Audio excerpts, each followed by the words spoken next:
Okay, अब ये देखते हैं। ये वर्ड दिया है नरेंद्र। कुछ कारणवश मैंने इंटेंशनली स्पेलिंग थोड़ा सा ये डबल एन किया है यहाँ पे, ठीक है, ताकि अलग अलग वैरायटी की रिपीटेशंस हो सके। और कुछ क्वेश्चंस इसके ऊपर पूछे गए हैं। पहले तो बिना किसी कंडीशन का अगर कितने वर्ड्स होते हैं ये अगर पूछा होता तो हम क्या बोलते हैं, 1 2 3 4 5 6 7 8 9, 9 लेटर्स है इसलिए 9 फैक्टोरियल। और रिपीट क्या हो रहा है तो n 3 बार हो रहा है इसलिए 3 फैक्टोरियल, a 2 बार हो रहा है इसलिए 2 फैक्टोरियल, r 2 बार है इसलिए 2 फैक्टोरियल। ठीक है, 3 2 5 2 7। और बाकी के 2 लेटर्स जो रिपीट नहीं हो रहे हैं वो है e और d। ठीक है, तो बिना किसी कंडीशन के इतने वर्ड्स इससे बन सकते हैं। अब हमें कुछ कुछ कंडीशंस दी है, उस हिसाब से हम देखते हैं। पहला कंडीशन है word always starts with r and ends with n। Okay, 1 2 3 4 5 6 7 8 9, 9 letters का वर्ड बनाना है। And we need to make sure that it always starts with r and ends with n। यहाँ पे r ही चाहिए, एक ही option, that is to put r। जब कंपलसरी होता है कुछ रखना तो उसमें एक ही ऑप्शन आ जाता है। आप ये मत सोचिए कि ये r रखूं या ये r रखूं, कोई भी r रखो उससे फर्क तो पड़ेगा नहीं, वर्ड तो अलग दिखेगा नहीं, इसलिए that's the reason why you have only one r and ends with n। Similarly in 3 n में से कोई भी रखो, सारे ही तो सेम n होते हैं, तो इसलिए n रखना है तो यहाँ पे भी एक ही ऑप्शन। अब ये बचते 7 लेटर्स हैं। अब ये 7 लेटर्स की बात करेंगे तो इनकी कोई कंडीशन नहीं, कुछ भी चलेगा। ओरिजिनली 9 लेटर्स थे जिसमें से आपने एक n, कौन सा पता नहीं, लेकिन उससे फर्क नहीं पड़ता, सारे सेम है, एक n यूज किया है और एक आपने r यूज किया है। तो अब आपके पास लेटर्स जो बचे हैं वो है a e n n d r a। ये 7 लेटर बचे हैं, जो ये 7 लेटर्स को इन 7 प्लेसेस पे आपको परम्यूट करना है। तो that you can do in 7 factorial veg, but among दो 7 लेटर्स सम आर रिपीटेड। जैसे कि देखोगे तो ये एक n और एक r तो हमने यूज किया, तो बचे हुए ये 7 लेटर है जिसमें n 2 बार है इसलिए डिवाइड बाय 2 फैक्टोरियल। और देखोगे तो n 2 बार है, इसके साथ साथ r 1 बार है, a 2 बार है बचे हुए लेटर्स में, इसलिए अगेन डिवाइड बाय 2 फैक्टोरियल। अब इसके सिवा तो बच्चा e तो एक ही बार है, d एक ही बार है, r एक ही बार है, तो वो तो रिपीट नहीं हो रहा है। So this should be your answer. और ये तो इंटू वन होगा, 1 से मल्टीप्लाई होकर फर्क नहीं पड़ता। 7 factorial is 5040 divide by 2 factorial is 2, 2 factorial is 2, 2 into 2 is 4। तो 2 से डिवाइड करेंगे तो 25 20 1260, 1260, 1260 should be the answer for first question. ठीक है, अब इसमें और 4 क्वेश्चन है, एक एक करके सबको देख लेते हैं। ठीक है, ये क्या था, n a r, ठीक है, ये वर्ड था। Second question, it begin and and with n। ठीक है, उसी तरह से 1 2 3 4 5 6 7 8 9, यहाँ n चाहिए, यहाँ n चाहिए, मतलब यहाँ एक ही ऑप्शन, यहाँ एक ही ऑप्शन। ये बचते 7 लेटर है जिसमें से आपने 2 बार n यूज किया, तो बचे हुए 7 लेटर्स जो है ये एक n और ये एक दूसरा n हटाने के बाद ये 7 लेटर बचते हैं, which you can permute in 7 factorial divided by r is repeating 2 times and a is also repeating 2 times. बाकी तो कुछ रिपीट नहीं हो रहा है। This is for a and this is for r। ठीक है, so again answer is 1260। Same question almost, ठीक है, इजी है, तो रिपीटेशन से कुछ डरने की खास जरूरत नहीं। ओके, अब नेक्स्ट वाले में बोला है ओवेल्स ऑलवेज कम टुगेदर। अब इसमें ओवेल्स को साथ में रखना है। ठीक है, तो ओवेल्स को साथ में रखने वाले क्वेश्चन टाइप को हम देख चुके हैं, जिसको साथ में रखना है उनको एक ऑब्जेक्ट की तरह ट्रीट करना होता है। तो ओवेल्स क्या क्या है इसमें, ए ई और ए, ये 3 ओवेल्स है। इन ए ई ए ये 3 ऑब्जेक्ट को एक ब्लॉक की तरह हम ट्रीट करेंगे, और 1 2 3 4 5 6 ये 6 ऑब्जेक्ट्स को सेपरेटली ट्रीट करेंगे। We are solving the question which says all vowels should come together.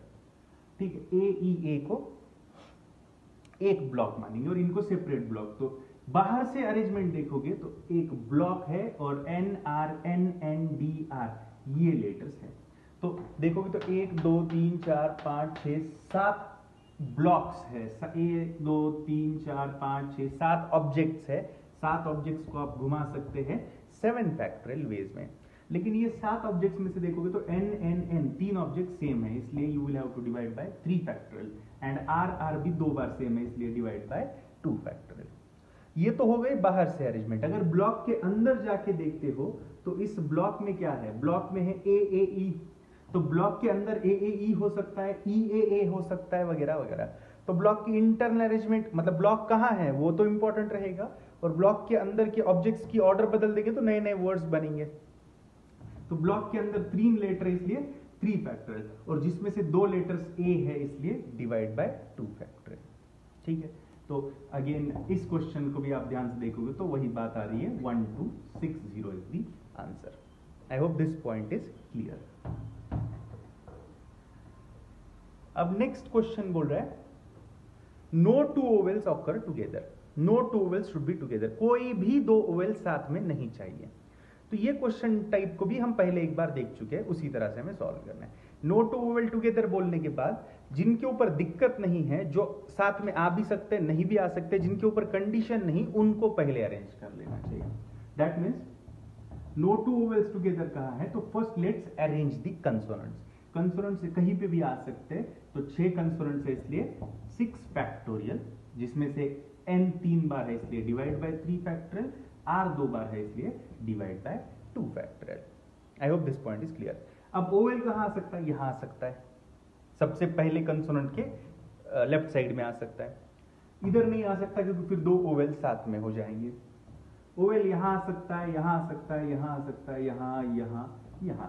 ये 1 2 3 4 5 6 7 प्लेसेस में कहीं पे भी ओवेल आ सकता है। इन 7 प्लेसेस ओवेल्स के लिए रिजर्व्ड है, और हमारे पास ओवेल्स कितने हैं, 3। तो 7 प्लेस पे 3 ओवेल 7p3 वेज में आप अरेंज कर सकते हो। लेकिन हमारी जो 3 ओवेल्स है वो है AAE, और ये तीनों अलग अलग तो नहीं है, उसमें से A 2 बार रिपीट हो रहा है, तो इसलिए आप जब 7p3 करोगे तो you need to divide by 2 factorial. This is because of A, this is because of E, sorry, और क्या रिपीट कर रहा था, R, and this is because of N। I hope this point is clear. बाकी आप समझ सकते हैं 6 फैक्टोरियल कितना है, 6 फैक्टोरियल इज 720। 7p3 क्या होता है, 7p3 होता है 7 इंटू 6 इंटू 5, 7 से कम होने वाले 3 नंबर। 3 फैक्टोरियल होता है 6, तो ये 6 कैंसिल हो सकता है। 2 फैक्टोरियल इज 2, 2 इंटू 2 इज 4, 4 से यहां हटा देंगे तो ये आएगा 180। 180 into 5 is 900, 900 into 7 is 6300 should be the answer for this question. ठीक है, I hope this point is clear.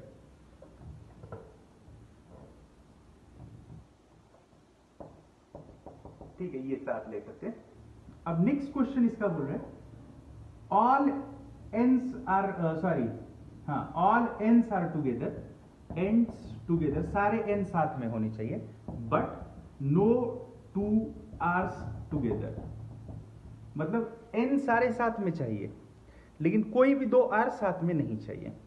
अब जिनको साथ में रखना है उनको तो एक ब्लॉक बनाना जरूरी होता है, तो इसमें से n n n ये तीनों तो साथ में चाहिए, तो इनको तो एक ब्लॉक में बंद कर देते हैं, उनके बीच में कोई आ नहीं सकता।